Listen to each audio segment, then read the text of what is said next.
स्वागत है आप लोगों का आपके अपने YouTube channel Mukesh Kumar commerce में। और आज हम बात करने जा रहे हैं साझेदार के प्रकार के बारे में कि साझेदार कितने प्रकार के होते हैं। इससे ठीक पिछली वीडियो में हमने बात की थी साझेदारी के प्रकार की कि साझेदारी कितने प्रकार की होती है, लेकिन आज हम बात कर रहे हैं साझेदार के प्रकार। जैसा आप यहाँ देख रहे हैं साझेदार का प्रकार, ये आपको यहाँ देखने को मिलेगा साझेदार के प्रकार, काइंड ऑफ पार्टनर या टाइप्स ऑफ पार्टनर। तो इसमें सबसे पहला साझेदार जो होता है वो हमारे पास में होता है सक्रिय साझेदार, या इसको क्रियाशील साझेदार भी कहा जाता है, जिसे इंग्लिश में बोलते हैं एक्टिव पार्टनर। यानी ऐसा साझेदार जो फर्म में साझेदार तो है ही है, उसने पूंजी भी लगाई है और फर्म के संचालन में सक्रिय रूप से वो भाग लेता है, फर्म को संचालित करता है, हर कार्य के लिए उत्तरदायी होता है, लाभ हानि निश्चित अनुपात में वो बांटता है। यानी सक्रिय रूप से वो भाग उसमें लेता है, फर्म को संचालित करता है। ये पहला हमारे पास में प्रकार हो गया,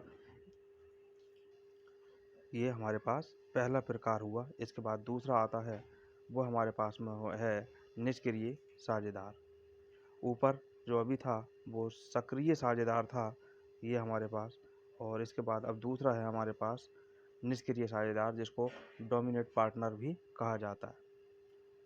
निष्क्रिय साझेदार का यहाँ मतलब होगा कि इसने पूंजी व्यापार में लगाई है, फर्म में पूंजी लगाई है, साझेदार है ये, लेकिन ये फर्म में सक्रिय रूप से भाग नहीं लेता है। अब यहाँ बात आती है, भले ही से ये भाग नहीं लेता है, लेकिन हर कार्य के लिए बराबर का इसका दायित्व होगा।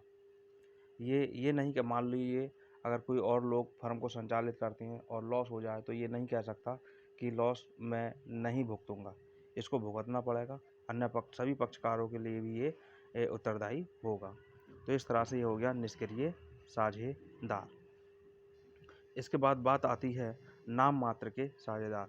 तो ये ऐसे साझेदार होते हैं जब फर्म किसी प्रसिद्ध व्यक्ति के नाम का सहारा लेकर के लाभ कमाना चाहती है, तो ऐसे प्रसिद्ध व्यक्ति को अपनी फर्म में साझेदार बना लेती है, जिसके लिए निर्धारित शर्तों के अनुसार उससे कोई वो पूंजी भी लगा सकती है और नहीं भी।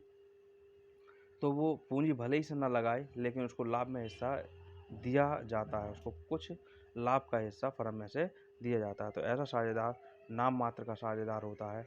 ज़्यादातर यही होता है कि उसकी कोई पूंजी इसमें नहीं लगी होती है, तो ये नाम मात्र का साझेदार है। जैसे यहाँ पर प्रसिद्ध व्यक्ति हो गया। दूसरा चीज़, किसी मृत साझेदार की विधवा स्त्री है, वो भी साझेदार नहीं है, लेकिन उसको फर्म में लाभ में हिस्सा दिया जाता है।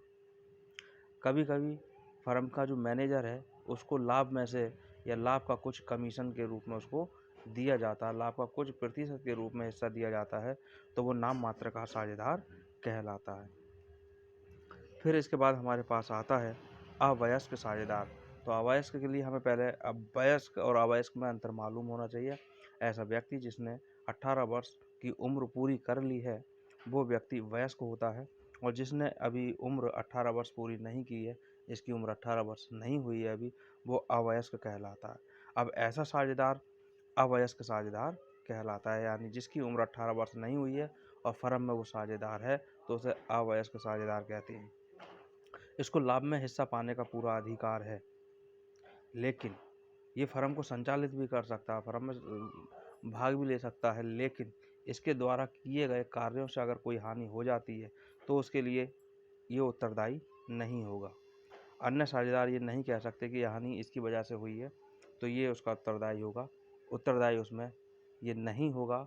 अन्य वयस्क साझेदार हैं वो उसमें उत्तरदायी होंगे। तो इस तरह से हमारे पास में ये साझेदारों के 4 प्रकार हो गए, जो आपको यहाँ ये दिखाई दे रहे हैं। सक्रिय साझेदार, दूसरा हमारे पास में निष्क्रिय साझेदार, तीसरा हमारे पास नाम मात्र के साझेदार, और चौथा है अवयस्क साझेदार।